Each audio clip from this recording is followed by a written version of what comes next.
Hey guys, this is The Outside. Welcome back to Chelsea Blues News, and we're going to hit on all the major headlines, transfers, and news this week in regards to the team that we know and love, Chelsea Football Club. Everybody knows the Euros and Copa America are underway, and the Olympic tournament is going to get underway really soon. So this summer, I'm going to cover how all the Chelsea boys are performing in these tournaments. Let's start with England, and they played against Serbia in the first group games of Group C. The only two Chelsea players in the England squad for the tournament are Cole Palmer and Conor Gallagher.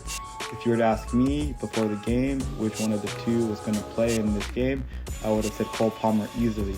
But no, that wasn't the case at all. Conor Gallagher came off the bench late in the second half to help Gareth Southgate's England squad limp over the finish line to get the 3 points over Serbia.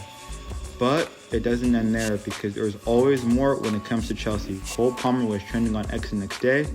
He was trending because there was a picture of him literally chilling on the bench against Serbia.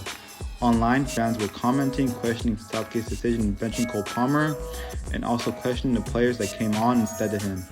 Just a reminder, Cole Palmer had 22 goals and 11 assists in 34 games in the Premier League last season, as well as picking up Premier League Young Player of the Season.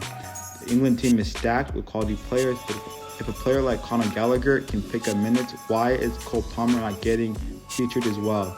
Hopefully Southgate realizes how much quality Cole Palmer has and features him in the tournament before it's too late for England.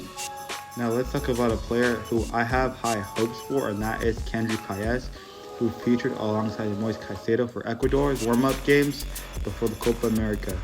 He featured in all three games wearing the number 10 jersey on his back. He played a full 90 minutes against Argentina and against Honduras. And against Honduras, he got an assist and was named man of the match. Just a reminder, this kid just turned 17 and is already the face of the Ecuadorian national team. On top of this, the 17-year-old got named the most outstanding player of the Ecuadorian League's first phase. He spearheaded his team in winning Phase 1, tallying 4 goals and providing 3 assists in 13 appearances. On top of that, he has a goal and 2 assists in 6 Copa Libertadores games. This 17-year-old is putting up numbers that veterans of the game would be satisfied with.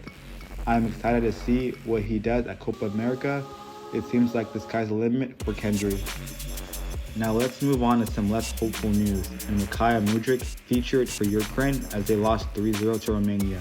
A lot of fans were keeping a close eye on him. Some fans before the tournament had him as a potential one to watch. When the game versus Romania wrapped up, he had mixed reviews, with some fans saying he was Ukraine's best player, while others said that he was the worst player on the field. Mudryk hasn't yet lived up to the hype of his transfer fee and being the player that leads not only Ukraine to success, but Chelsea to success as well. Time is running out for Mudryk.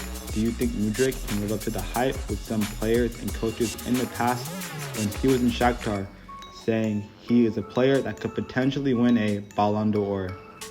Going into transfer news now, and we have just gotten hijacked. And no, it's not Real Madrid. No, it's not Bayern Munich. Heck, it's not even by Man United. We've just been hijacked by Wolves. Wolves are on the verge of signing the next Cafu, Pedro Lima, and it looks like they agreed personal terms with Pedro Lima and his club. Last week, I reported that we were closing in on him, but the player has decided that Wolves would be a better option for his career. If you were to ask me if I was upset about not securing Pedro Lima, I would confidently say no. I'm not upset because currently we have Reece James, who is 24 and is one of the best right backs in the world. But on top of that, we have Malo Gusto, who is 21 years old and had a stellar season in England, deputizing the absence of Reece James.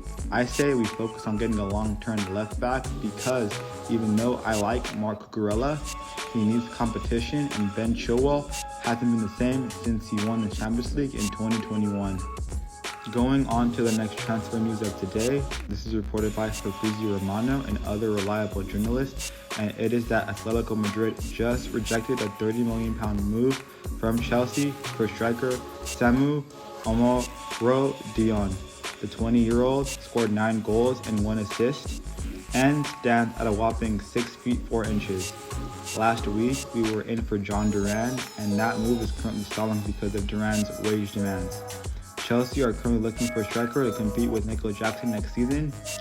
And just looking at the strikers we've been linked with so far, I can say confidently come to a conclusion that we are looking for a striker who is young, has potential, and who has a physical presence.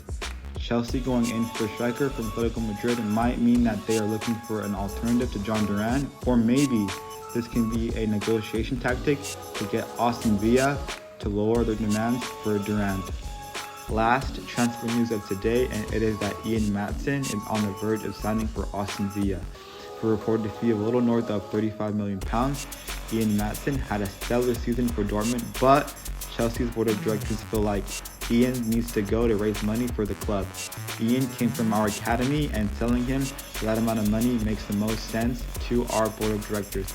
Personally, I think Ian is a decent player, but has physical limitations that might cost us goals to be conceded from time to time. What do you think about Ian? Would you have kept him if you were in the board shoes, or would you have let him go? Last topic I need to talk about is that Chelsea's Premier League schedule for next season is out, and we got the lucky opportunity to start the season playing against the Premier League champions, Manchester City. You know, if I had the choice of picking a team to start the season, it wouldn't be a Ipswich or a Leicester or even a Bournemouth. No, that'd be too easy. It would be Man City. But to move on from that, looking at the entirety of the season, there's not really a month where we have a hard month. The only thing that I noticed was from April, when we have back-to-back London derbies against Arsenal away and against Spurs at the Bridge. The last game of the season is against Nottingham Forest at the City Ground, so if we end up having to fight for anything till the end, I am confident that we can get a win against them. Thanks for watching to the end. Please like, share, and subscribe. This is Chelsea Blues News. This is the Outside, and I'll catch you back again here next week.